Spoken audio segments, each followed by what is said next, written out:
Vonage doesn't want you to know about that, so that way you can message all the girls that you met on Tinder, but you actually never had time to message them. Just Finance family, it's your other brother Adam Gitbags, and today I'm going to be showing you how to send SMS text messages from the Vonage API in Python. This is part 2 of the 3-part sending SMS text messages video series.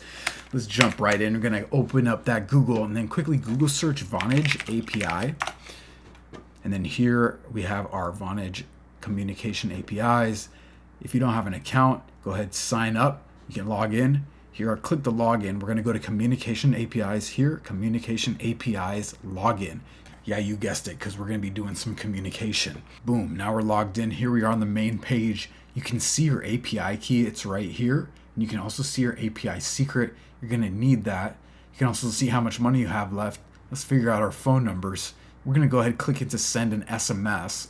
So here on this page, you can see the from phone number. So that's going to be your Vonage phone number.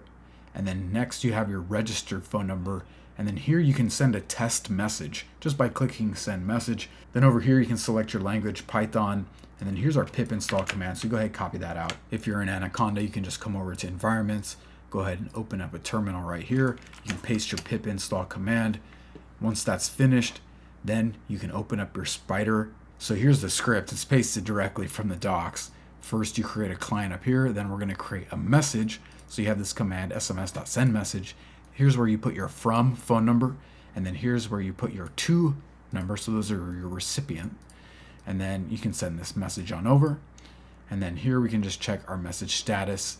And if there's any issues, it'll print this out here. Let's go ahead and run it all the way through. Of course. So of course I just need to update that. Here we are, message sent successfully. And there you have it. Now you can send SMS text messages through Vonage. Bam, and just like that, now you know how to send SMS messages from the Vonage API in Python. No sweat. Up next, I'm going to show you how to send them for free. And no, Vonage doesn't want you to know about that. So that way you can message all the girls that you met on Tinder, but you actually never had time to message them. Just put an AI chatbot in it. I don't care what you do. $1 million SaaS company.